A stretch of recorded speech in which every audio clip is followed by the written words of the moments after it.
Hello all, welcome to SMS channel. Hi అండి అందరికీ. ఈరోజు నేను మీతో మునక్కాయ ప్రాన్ కర్రీ రెసిపీని షేర్ చేసుకుంటున్నాను. చాలా చాలా చాలా బాగుంటుంది. ఎక్కడ మనకి మునక్కాయలు తగలకుండా ఫ్లేవర్ మాత్రం దీంట్లో మీకు మునక్కాయ తెలుస్తూ పిల్లలు కూడా మునక్కాయలు ఉన్నాయా అని గుర్తుపట్టలేనంత బాగా ఉంటుంది. అండ్ టేస్ట్ అయితే సూపర్ అసలు. మరి ఇంకా లేట్ చేయకుండా స్కిప్ చేయకుండా పూర్తి రెసిపీని చూసి మీరు కూడా ట్రై చేసేసేయండి. నేనైతే ఇక్కడ ఈ రెసిపీ కోసం 1/2 kg కంటే కొంచెం ఎక్కువ ప్రాన్స్ని నేను తీసుకున్నాను. చూడండి, ఇలా నీట్గా ఉప్పు పసుపు నిమ్మరసం వేసి కడిగి పక్కన పెట్టుకోవాలి. ఇప్పుడు స్టవ్ ఆన్ చేసుకొని ఒక కడాయిలో కొంచెం ఆయిల్ని తీసుకోవాలి. ఆయిల్ కొంచెం హీట్ అయిన తర్వాత నేను ఇక్కడ 1/2 kgని తీసుకున్నాను కాబట్టి 4 to 5 ఆనియన్స్ని నేను తీసుకున్నాను. ఇలా చిన్న చిన్న ముక్కలుగా కట్ చేసేసుకొని ఉల్లిపాయలు పచ్చిమిరపకాయలని కూడా స్లైసెస్ లా కట్ చేసుకొని ఫ్రై చేసుకోవాలి. మొత్తం దోరగా అన్ని బ్రౌన్ కలర్లోకి వచ్చేంత వరకు మనం ఫ్రై చేసుకోవాలి. ఇక చూడండి, ఉల్లిపాయలు మనకి చక్కగా ఈ కలర్లోకి వచ్చేసాయి కదా, మగ్గినట్టుగా కనిపిస్తున్నాయి కదా. ఇప్పుడు మనం దీంట్లో అల్లం వెల్లుల్లి పేస్ట్ని కూడా యాడ్ చేసేసుకోవాలి. అల్లం వెల్లుల్లి పేస్ట్ నేనైతే 1 tablespoon తీసుకున్నాను.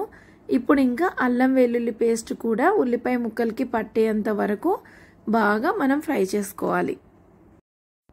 ఇలా ఫ్రై అవుతున్నప్పుడే రుచికి తగినంతగా చూసుకొని ఉప్పు అలాగే పసుపు అదేవిధంగా కారంని కూడా వేసేసుకోవాలి. కారం కొంచెం మనం కలర్ఫుల్గా కనిపించాలి, అలాగే టేస్ట్ కూడా బాగుండాలి, పర్ఫెక్ట్గా మనకి సెట్ అవ్వాలి కాబట్టి చూసి వేసుకోండి. ఇప్పుడు ఇవన్నీ కలిపి ఒకసారి చక్కగా గరిటెతో మొత్తం అంతా కలిసేలాగా ఫ్రై చేసుకొని బాగా వేగనివ్వాలి. ఇక చూడండి, ఈ విధంగా ఆయిల్ పైకి తేలుతున్నట్టు కనిపిస్తుంది కదా.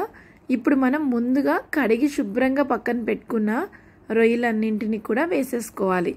ఇలా మొత్తం వాటర్ లేకుండా ఈ ప్రాన్ మొత్తాన్ని వేసేసుకొని చక్కగా గరిటెతో మొత్తం అంతా కలిసేలాగా కలుపుకోవాలి. ఇప్పుడు మనం వాటర్ ఏమి యాడ్ చేయకుండా మూత పెట్టేసుకొని 5 నుంచి 10 నిమిషాల పాటు మగ్గించుకోవాలి. ఎందుకంటే ప్రాన్లోనే మనకి వాటర్ కంటెంట్ ఉంటుంది కాబట్టి చక్కగా అది అంతా వాటర్ బయటకి తేలుతూ మనకి వచ్చేస్తుంది. సో మూత పెట్టేసుకొని 10 minutes పాటు కుక్ చేసుకోవాలి. ఇప్పుడు చూడండి, 10 minutes తర్వాత ఈ విధంగా వాటర్ అంతా దగ్గరికి వచ్చేస్తూ మనకి గ్రేవీ టెక్స్చర్ లాగా స్టార్ట్ అవుతుంది. ఇలా మొత్తం అంతా ఒకసారి కలిసేలాగా బాగా కలుపుకోవాలి.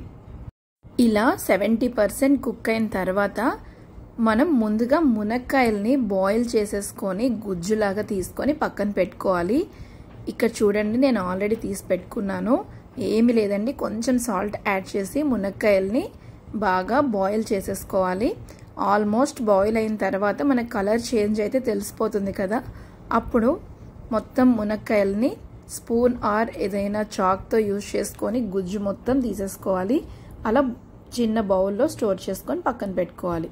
ఇప్పుడు ఇలా గ్రేవీ మొత్తం మనకి ఈ మునక్కాయ ఫ్లేవర్తో చాలా చాలా బాగుంటుంది. అది కుక్ అయ్యే లోపు ఒక చిన్న మిక్సీ జార్ తీసుకొని దాంట్లో కొన్ని బాదం గింజలు ఒక టమాటో వేసుకొని మెత్తటి పేస్ట్ లాగా ప్రిపేర్ చేసుకోవాలి. కొంచెం వాటర్ వేసుకొని పేస్ట్ ప్రిపేర్ చేసుకోండి. చూడండి, ఇక్కడ ఈ విధంగా రావాలి. నేనైతే ఆల్మోస్ట్ నాన్ వెజ్ కర్రీస్ అన్నిటికీ ఈ పేస్ట్ యూజ్ చేస్తాను. చాలా చాలా బాగుంటుంది. సేమ్ రెస్టారెంట్ స్టైల్లోనే మనకి కర్రీ వస్తుంది. ఇప్పుడు చూడండి, మనకి కర్రీ ఆల్మోస్ట్ కుక్ అయిపోయింది. ఇప్పటి వరకు మనం వాటర్ని యాడ్ చేయలేదు కదా. సో ఈ పేస్ట్ యూజ్ చేసుకున్న తర్వాత ఆ మిక్సీ జార్లో కొంచెం వాటర్ని యాడ్ చేసుకొని దీంట్లో వేసేసుకోండి, సరిపోతుంది. ఇప్పుడు మనం ఈ వాటర్తో పాటుగా ఈ పేస్ట్ కూడా దగ్గరికి ఫ్రై అవుతూ అండ్ మునక్కాయ ఫ్లేవర్ తెలుస్తూ ఆయిల్ తేలుతూ కర్రీ మొత్తం మనకి బాగా ఫ్రై అవ్వాలి దగ్గరికి. అప్పటి వరకు మూత పెట్టుకొని ఉంచుకోవాలి. అండ్ ఈలోపు మీరు సాల్ట్ సరిపోయిందో లేదో ఒకసారి చెక్ చేసుకొని మూత పెట్టేసుకోండి. కొంచెం కొత్తిమీరని కూడా వేసేసుకొని లిడ్ క్లోజ్ చేసేసుకొని 5 minutes తర్వాత ఒక్కసారి మూత తీసుకొని మొత్తం అంతా బాగా కలుపుకోవాలి. చూడండి, మనకి అడుగున ఆయిలీగా పైకి తేలుతూ అడుగు మొత్తం ఇలా అంటుతున్నట్టుగా వస్తే పర్ఫెక్ట్గా కుక్ అయిపోయినట్టే అర్థం. ఇంకొక 2 to 3 minutes ఉంచుకుంటే ఇంకొంచెం వాటర్ ఏదైనా ఉన్నా సరే ఇంకిపోయి పర్ఫెక్ట్గా ఉంటుంది. ఇలా మొత్తం అంతా కలిపేసుకొని మళ్ళీ ఒకసారి లిడ్ క్లోజ్ చేసేసుకోవాలి. ఇప్పుడు చూడండి, ఈ విధంగా ఇలా రెడ్ కలర్లో ఆయిల్ తేలుతూ రావాలి. ఫైనల్గా మనకి ఇలా వాటర్ అంతా ఇంకిపోయి ఆయిల్ మొత్తం పైకి ఇలా తేలుతున్నప్పుడే కర్రీ మనకి పర్ఫెక్ట్గా కుక్ అయినట్టు అర్థము. ఇలా సర్వింగ్ బౌల్లోకి తీసేసుకొని కొత్తిమీరతో గార్నిష్ చేసుకోవాలి. చూసారు కదా, ప్రాన్ మునక్కాయ గ్రేవీ కర్రీ డెలీషియస్ లుక్తో రెడీ అయిపోయింది. చాలా చాలా బాగుంది. టేస్ట్ అయితే పీస్ కూడా చాలా సాఫ్ట్గా ఉడికింది. సో మీరు కూడా తప్పకుండా ట్రై చేయండి. ఈ రెసిపీ మీకు నచ్చితే please do like, share and subscribe to our channel. Thank you for watching. Bye bye.